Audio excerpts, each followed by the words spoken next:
प्रभु यीशु मसीह के मधुर और मीठे नाम से आप सभी को जय मसीह की। आज परमेश्वर के वचन में आप सभी का स्वागत है।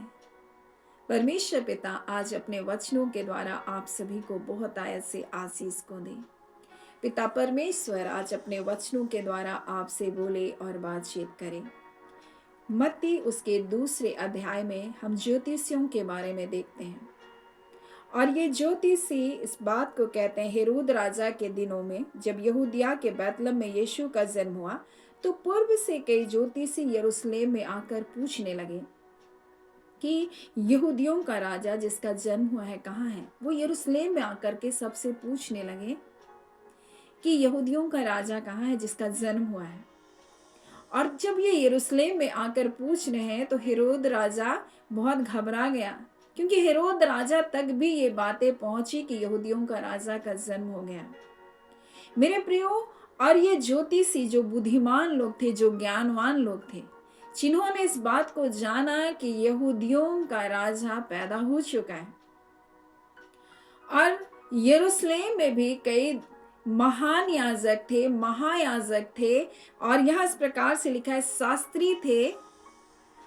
ये जो यीशु मसीह के बाद जो होने वाले लोग थे, जो धर्म के ज्ञाता थे, ये भी जान नहीं पाए कि यीशु मसीह पैदा हो चुका है। परंतु ये अन्य देश के लोग, दूर देश के लोग इस बात को जान पाए कि यहूदियों का राजा यीशु मसीह जन्म ले चुका है।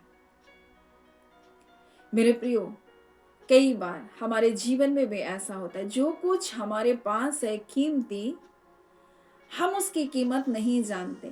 यानी हम जो मसीह हैं और मसीह परिवार में जन्मे हैं, वो यीशु मसीह के जन्म के महत्व को नहीं जानते। लेकिन मेरे प्रियो, अन्य जाति जो हैं, जो यीशु को ढूंढते हुए उसके पास आते, वो उसकी कीमत ज्यादा जानते हैं। और यहाँ इस प्रकार से लिखा है, ज्योतिषी पूर्व में एक तारा को देखे और वो यीशु का दर्शन करने के लिए, उसको प्रणाम करने के लिए उसके पास आ रहे हैं और उसको ढूंढ रहे हैं। आज संसार उसे ढूंढ रहा है, संसार उसको खोज रहा है, उस उद्धारकर्ता को खोज रहा है, उस मार्ग को खोज रहा है, उस जीवन को खोज रहा है, और जिसके पास सब कुछ है, यानी वो मार्ग जो यीशु मसीह है, जो जीवन है, जो सत्य है, उनके पास है, और लोग उसकी कदर नहीं कर रहे। और यहाँ पर आप देखिए कि यहाँ महान याजक और शास्त्रियों को हेरोदेस राजा बुलाता है और उससे पूछता है कि यहूदियों का राजा कहाँ पैदा होने वाला है। तब यहाँ लिखा है कि यहूदियों के बैतलहम में, क्योंकि भविष्यवक्ता के द्वारा यूं लिखा गया, यानी भविष्यवक्ताओं के द्वारा पहले से तो लिखा गया था कि यीशु मसीह बैतलहम, लिखा है बैतलहम तू जो यहूदा के प्रदेश में, तू किसी रीति से यहूदा के अधिकारियों में सबसे छोटा नहीं, क्योंकि तुझ में से एक अधिपति निकलेगा और मेरी प्रजा इजराइल की रखवाली करेगा। कई भविष्यवाणी यीशु मसीह के बारे में, परंतु उसके स्वयं के लोगों ने उसकी खोज नहीं की। मेरे प्रिय, स्वयं के लोग वो जान भी नहीं पाए कि यीशु मसीह आ गया, परंतु दूर से लोग, इन ज्योतिषी लोग खुद ढूंढते हुए यीशु मसीह तक पहुंचे। मेरे प्रियो, सिर्फ एक तारे को देखे और उसके बाद वो, उसको पता नहीं वो तारा कहाँ गया। वो तारे को देखे, और जब तारे को देखे, इस बात को जान करके यहूदा का, लिखा है कि यहूदियों का राजा का जन्म हो चुका है, उसको ढूंढते हुए यरूशलेम में वो पूछताछ कर रहे हैं। और तब तो वहां हेरोदेस राजा महायाजक शास्त्रियों को बुलाकर पता करता है कि इसका जन्म कहाँ होना चाहिए। तब वो बताते हैं कि बैतलहम में। तब राजा उनको चुपके से कहता है, जाओ, तुमको अगर मिल जाएगा तो मुझको भी बताना। और जैसे ही वो राजा के यहां से निकलते, वो तारा फिर से दिखाई देता है। मेरे प्रियो, मैं आपको क्या बताना चाहती हूँ, मैं आपको बताना चाहती हूँ, जब आप उसे ढूंढेंगे, जब आप उसको ढूंढते रहेंगे, तो परमेश्वर भी आपकी अगुवाई करेगा। मेरे प्रियो, क्योंकि बहुत सारे लोग सिर्फ ढूंढते हैं और उसके बाद शांत बैठ जाते हैं, परंतु ये सिर्फ तारे को देखे नहीं, परंतु उस तारे को देखने के बाद एक निर्णय को किए, और उस निर्णय के साथ वो निकले और ढूंढते हुए ये यरूशलेम पहुंचे। आज परमेश्वर चाहता है कि हम परमेश्वर के लोग हैं, हम परमेश्वर के संतान हैं, हम कितना प्रभु की उपस्थिति को खोजते हैं। हम कितना उसके चरणों के पास जाते हैं। या फिर हम सोचते हैं अरे ये तो एक कृष्ण क्रिसमस का और एक संदेश बस मात्र है। ये ज्योतिषियों के बारे में बस एक मात्र और फिर से वही कहानियों को बताया जाएगा। वो 3 ज्योतिषी थे, लेकिन वहां तो कई लिखे मेरे प्रियो, कई हो या 3 हो या 12 हो। कई बार लोग इसकी चर्चाओं में उलझ जाते हैं, लेकिन वो ज्योतिषी इस बात को बताते कि वो बुद्धिमान थे, वो ज्ञानवान थे और वो प्रभु को ढूंढ रहे हैं। और परमेश्वर का वचन कहता है, हिम निर्बुद्धि हो, तुम ज्ञान को सीखो बोल रहे हैं। तुम ऐसे ही नहीं बने रहो, तुम बुद्धिमान बनो, क्योंकि वो समय निकट है जब हमारा यीशु मसीह दोबारा आने वाला है। सो हमें भी बुद्धिमान बनना है, उन बुद्धिमान 5 कुंवारियों के समान बनना है और हमको उसको ढूंढना है, क्योंकि वो रात भी आने वाली है जहां कोई काम नहीं कर सकता है।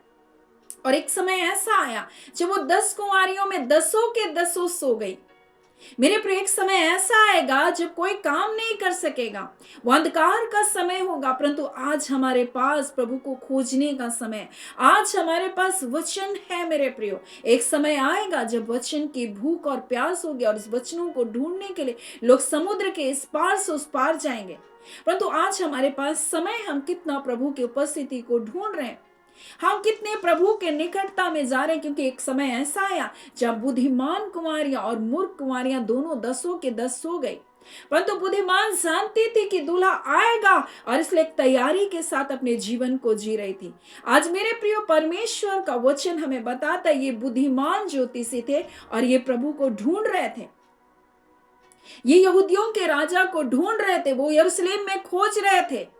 तब राजा जो हेरोदेस राजा है मेरे प्रियो, उनको क्या करता है, बताता है कि उसका जन्म कहाँ होने वाला है। और ये जब निकलते हैं बैतलहम की ओर तो तारा फिर से दिखाई देता है। और यहाँ इस प्रकार से लिखा है, जब वे राजा से बात सुनकर चले और जो तारा उन्होंने पूर्व में देखा था, सिर्फ देखा था वहां पर, और देखकर निर्णय के साथ ये यरूशलेम की ओर आए। अब ये तारा फिर से उनको दिखाई दिया और इस प्रकार से लिखा है, और उनके आगे आगे चला, जहां बालक था उस जगह पर ऊपर पहुंचकर वो ठहर गया। अब तारा जल नहीं रहा है, वो दिशा दिखा रहा है। मेरे प्रियो, आज परमेश्वर अपने वचन के द्वारा में बताना चाहता है। इस बात की भविष्यवाणी बिलाम ने भी की थी। जब आप गिनती में पढ़ेंगे उसके 24 अध्याय में, उसके 17 में, मैं उसको देखूंगा तो सही परंतु अभी नहीं, मैं उसको निहारूंगा तो सही परंतु समीप होकर नहीं, क्योंकि याकूब में एक तारा उदय होगा। और ये तारा यीशु मसीह के को प्रकट कर रहा था कि वो राजा आ चुका है। उसके नाम का वो तारा था, वो भोर का तारा था, जो मेरे प्रियो परमेश्वर अपने वचन के द्वारा हमें बताना चाहता। वो उदय हुआ और बता रहा है कि मैं आ चुका हूं मेरे प्रियो। और ये बुद्धिमान लोग इस बात को सबसे पहले जान पाए। मेरे प्रियो, आज अगर हम बुद्धिमान के समान इस संसार में जी रहे हैं मेरे प्रियो, तो हम खोज करेंगे, नहीं तो हम मूर्ख कुंवारे के समान बिना तैयारी के हम सो जाएंगे। परंतु बुद्धिमान कुंवारियों के समान हमारे जीवन में भी वो समय आएगा जब घोर निंद्रा का समय होगा, लेकिन एक तैयारी के साथ जब रहेंगे तो हम दूल्हे के साथ जा पाएंगे। मेरे प्रिय, ज्योतिषी सिर्फ सुने नहीं, सिर्फ देखे नहीं, सिर्फ जाने नहीं अपने ज्ञान के द्वारा, परंतु वो आए उसको खोजते हुए। क्या हम खोज रहे हैं? भजन संहिता 105 और उसके 3 के अनुसार परमेश्वर का वचन कहता है, यहोवा के खोजियों का हृदय आनंदित होगा। और मेरे प्रियो, ये आनंदित हुए लिखा है, इस प्रकार से लिखा है, और वे राजा की बात सुनकर चले गए और जो तारा उन्होंने पूर्व में देखा उसके आगे आगे चलकर जहां बालक था वो तारा क्या हो गया, ठहर गया। और उस तारे को देख करके वो बहुत आनंदित हुए मेरे प्रियो, क्योंकि उनकी खोज पूरी हुई। एक दिन हम सब भी आनंदित होंगे, एक दिन हम सब भी हर्षित होंगे मेरे प्रियो। और आज भी हम हर्षित और आनंदित हैं, क्योंकि हमने उद्धारकर्ता को अपने जीवन में पा लिया। और इस संसार में चाहे कुछ भी क्यों ना हो रहा हो, हमारे जीवन में चाहे कितनी भी बातें क्यों ना, लेकिन वो आनंद ही हमारा दृढ़गढ़ होता है। वो मसीह में हमारा उद्धार का आनंद है मेरे प्रियो, वो छुटकारे का आनंद है, वो पाप क्षमा का आनंद है, वो जय का आनंद है, वो बचाव का आनंद है जो हमें दिया गया। और उस तारे को देखकर वो आनंदित हुए, क्योंकि उनको संकेत दिया गया था यहूदियों का राजा पैदा हुआ। और उसी तारे ने आकर यीशु मसीह जहां पैदा हुआ था उस घर के ऊपर में वो ठहर गया और बताया, तुमने उसको ढूंढ लिया, तुमने उसको खोज लिया। ये बुद्धिमान लोग थे मेरे प्रियो। आज हम अगर बुद्धिमान हैं तो प्रभु के चरणों के पास जाएं, उसकी उपस्थिति को ढूंढें मेरे प्रियो। आज हम इस संसार में कहां भटक रहे हैं मेरे प्रियो। संसार का ज्ञान, संसार की बुद्धिमत्ता एक दिन क्या होगी, नाश हो जाएगी। जब आप दानियल की पुस्तक को पढ़ेंगे तो इस प्रकार से लिखा, वहां पर बहुत सारे ज्योतिषी, बहुत सारे तंत्री थे, लेकिन राजा ने जब उनसे कहा, तुम मुझे मेरे स्वप्नों को भी बताओ और उसका अर्थ भी बताओ। तो यहाँ पर दानियल की पुस्तक को जब पढ़ते हैं तो यहाँ इस प्रकार से वो कहते हैं, कसदियों के राजा ने कहा, पृथ्वी पर में कसदियों ने राजा से कहा, पृथ्वी पर में ऐसा कोई मनुष्य नहीं राजा जो मन की बात बता सके, आप जो स्वप्न देखे उसको बता सके। और ना कोई ऐसा राजा या प्रधान या हाकिम या कभी हुआ जिसने किसी ज्योतिष या तंत्री या कसदी से ऐसी बातें पूछी हो कि मैंने कौन सा स्वप्न देखा, मुझे बता और उसका अर्थ भी बता। और यहाँ जो बात राजा पूछता वो अनोखी है, और देवताओं को छोड़ जिसका निवास मनुष्य के संग नहीं है, कोई दूसरा नहीं जो राजा को यह बता सके। और मेरे प्रियो, मैं आपको बता दूं, दानियल के अंदर उत्तम आत्मा रहती थी और आज हमारे अंदर पवित्र आत्मा रहता है। सो मेरे प्रियो, परमेश्वर हर एक बुद्धिमानों से बुद्धिमान अपने लोगों को बनाना चाहता है, अगर हम उसको खोज रहे, अगर हम उसको ढूंढ रहे।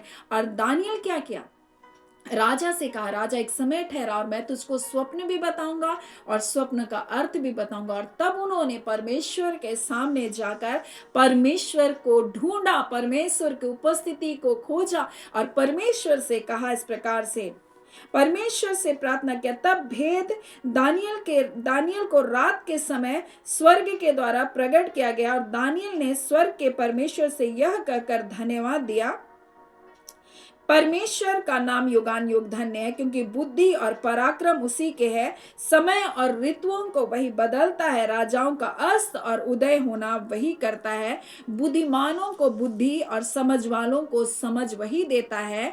वही गुण और गुप्त बातों को प्रकट करता है। वह जानता है अंधियारे में क्या है और उसके संग सदा का प्रकाश रहता है। मेरे प्रियो, और दानियल और उसके मित्रों ने परमेश्वर को खोजा और परमेश्वर ने राजा के स्वप्नों को और स्वप्न के अर्थ को भी बता दिया स्वप्न के द्वारा। मैं आपको क्या बताना चाहती हूँ मेरे प्रियो, अगर हम परमेश्वर के लोग हैं, परमेश्वर के संतान हैं, तो हम उसको खोजें। और जब हम उसको खोजेंगे, प्रभु हमारे हृदय को आनंदित करेगा। और इतना ही नहीं, इन ज्योतिषियों का हृदय आनंद से भर गया, ये यीशु मसीह का दर्शन पाए और अब इसके जीवन में कुछ और अद्भुत हो रहा है। मेरे प्रियो, जब हम प्रभु को पा लेते हैं, परमेश्वर की उपस्थिति को पाते हैं, तो हम वो आनंद को पाते हैं जो हमारी समझ से परे। इतना ही नहीं, परमेश्वर हमारे जीवन में आने वाली घटनाओं से हमको बचा लेता है, आने वाले संकटों से हमको बचाता है, अंधकार से हमको बचाता है। ये ज्योतिषी थे, ये तारों की गणना करने वाले थे, बुद्धिमान लोग थे, लेकिन अगला पल क्या होने वाला इनको नहीं पता। वैसे मेरे प्रियो, कोई मनुष्य नहीं जानता अगले पल भर में क्या होने वाला, अगले चंद सेकंडों में क्या होने वाला, कोई नहीं जानता, सिर्फ परमेश्वर। और परमेश्वर ना सिर्फ जानता है परंतु अपने लोगों को बचाता भी है। जैसे हमने उस दिन देखा यूसुफ के 4 स्वप्नों के बारे में, परमेश्वर ने उसको राजा हेरोदेस की मनसा को बताया और उसको वहां से निकाला। इन ज्योतिषियों के जीवन में भी इसी बात को परमेश्वर ने प्रकट किया और इस प्रकार से कहा, स्वप्न में यह चेतावनी पाकर हेरोदेस के पास फिर ना जाना। क्या जाने वो समय उनके लिए मृत्यु का समय था, राजा इनको मरवा डालता। परंतु लिखा है, दूसरे मार्ग से अपने देश को चले जाना, उस रास्ते से वापस नहीं जाना। जब हम प्रभु के पास आते, हमारे रास्तों को परमेश्वर बदलता है, हमारे जीवन को परमेश्वर बचाता है। जब हम यीशु का दर्शन पाते, जब हम यीशु को पा लेते हैं, हमारा जीवन उस अंधकार से, उन पाप से, उन मृत्यु से हमें बचा लेता है। पाप की सजा मृत्यु है और उस अनंतकालीन मृत्यु से यीशु मसीह हमें बचाता है। जब हम यीशु को पाते, वो हमें सत्य के मार्ग की ओर लेकर जाता है, वो जीवन के मार्ग की ओर लेकर जाता है, उस मार्ग पर जहां उत्तम उत्तम पदार्थ पाए जाते हैं। हमें सीधे रास्तों पर चलाता है मेरे प्रियो। वो हमें सुखदाई जल के झरनों के पास ले चलता है। वो हमारे रास्तों को क्या करता है? सीधा करता है, हमें राजमार्गों में चलाता है मेरे प्रियो। और इसलिए मैं आपको बताना चाहती, जब ये ज्योतिषी यीशु का दर्शन को पाए, इनके रास्ते बदल गए, इनका जीवन बदल गया मेरे प्रियो। कई बार हम प्रभु के बारे में सुनते हैं, लेकिन हम उसे खोजते नहीं, परंतु ये बुद्धिमान लोग थे, ये खोज रहे थे और इसलिए यीशु को पाया, उसका दर्शन किया, वो आनंद से भर गए, वो जय से भर गए, वो छुटकारे से भर गए, वो मृत्यु से बचाए गए, उनके जीवन के रास्ते बदल गए। सो आज परमेश्वर पिता अपने वचन के द्वारा हमें बताना चाहता है, क्या हम इन ज्योतिषियों के समान बुद्धिमान हैं? क्या हम बुद्धिमानी के साथ आज काम कर रहे हैं, या फिर हम अपने जीवन को ऐसे ही इन शास्त्रियों, इन प्रधान याजकों के समान, जो उनका प्रभु उनके बीच में आया और उनको जान नहीं पाए, उनके बीच में था, अंत तक उसको पहचान नहीं पाए, केवल दोष ढूंढते रहे, केवल उनके बारे में गलतियों को निकालते रहे, उनकी सत्यता को जानने का प्रयत्न नहीं किया मेरे प्रियो। इनकी आंखें अंधी कर दी गई। आज मेरे प्रियो, परमेश्वर आज अपने वचन के द्वारा मैं बताना चाहता, जो उसको ढूंढेगा वो उसको पाएगा। परमेश्वर का वचन कहता, तुम मुझे खोजोगे और मुझको पाओगे। यहोवा के खोजियों का हृदय आनंदित होगा, यहोवा के खोजियों के प्राणों की रक्षा करता है, यहोवा के खोजियों को किसी भी भली वस्तु की घटी नहीं होगी। परमेश्वर का वचन कहता है। आज हम क्या ढूंढ रहे हैं? आज हम क्या खोज रहे हैं? परमेश्वर कहता है तुम बुद्धिमान हो। परमेश्वर कहता है बुद्धिमान उन कुमारियों के समान हो, क्योंकि वो समय आने वाला अंधकार का समय जहां कोई काम नहीं कर सकता। परंतु जब हम तैयारी के साथ रहेंगे मेरे प्रियो, यीशु मसीह आएगा और हम उसके साथ चले जाएंगे। सो परमेश्वर पिता इन वचनों के द्वारा आप सभी के जीवन को बहुत ऐसे आशीष को दे। आमीन। आइए हम प्रार्थना करेंगे। धन्यवाद देते हैं जीवते सच्चे सामर्थ्य पिता परमेश्वर, प्रभु यीशु मसीह के नाम से अब आपके पास आते हैं। हम आपके शुक्रगुजार हैं खुदान परमेश्वर, आपके अद्भुत कार्य के लिए, आज के अद्भुत दिन के लिए प्रभु, जो आपने अपने लोगों के जीवन में जोड़ा। हाँ पिता, आप अद्भुत कार्य को करने वाले, जय को देने वाले परमेश्वर, छुटकारे को देने वाले परमेश्वर, जितने आपके पास आते हैं उनमें से कभी भी किसी को लज्जित होना नहीं पड़ता। यहोवा के खोजियों का हृदय निश्चय आनंदित होता है। यहोवा अपने खोजियों के प्राणों की रक्षा करता है। यहोवा परमेश्वर अपने खोजियों को किसी भी भली वस्तु की घटी होने नहीं देता। आज इस वचन के अनुसार प्रभु जी, आपके खोजियों को किसी भली वस्तु की घटी ना होने पाए। आपके खोजियों को परमेश्वर प्रभु जी हर संकटों से आप बचाने वाले परमेश्वर है। आपके खोजियों का हृदय आनंदित होने जा रहा है। प्रभु आपका धन्यवाद देते हैं पिता। ये बीमारियां, ये रोग इनके जीवन का भाग नहीं है, परंतु यीशु मसीह यहोवा परमेश्वर, आप अपने बच्चों का भाग हैं और आपके बच्चों का भाग मन भावना है। परमेश्वर पिता, आप अपने बच्चों को दुखों से निकाल कर, अंधकार के बेड़ियों के बंधनों से निकाल कर आप हर जय जयकार कराने जा रहे हैं। और परमेश्वर प्रभु, आपके प्रिय जन प्रभु इस दिसंबर अद्भुत आनंद और जय में चलने जा रहे हैं, और उन आनंद और जय को आने वाले समय में, आने वाले पलों में प्रभु जी अपने जीवन में देखने जा रहे हैं। प्रभु आपका धन्यवाद। और आप ऐसा कर चुके हैं अपने लोगों के जीवन में, और भी परमेश्वर अद्भुत कार्य को अपने लोगों के जीवन में कर रहे हैं। प्रभु आपका धन्यवाद। धन्यवाद देते हैं पिता। निश्चय परमेश्वर पिता आप अद्भुत और महान है। हमारी प्रार्थना, हमारी विनतियों से कहीं बढ़कर अब आप अपने लोगों के जीवन में अद्भुत कार्य करते हैं। जय और छुटकारे को आप दे रहे हैं। प्रभु आपका धन्यवाद। धन्यवाद के साथ प्रार्थना मैं यीशु के नाम से अब आप मांगती हूँ। दया सुने, अनुग्रह से ग्रहण कर लीजिएगा। आमीन। परमेश्वर पिता आप सभी को बहुत ऐसे आशीष को दे। आमीन।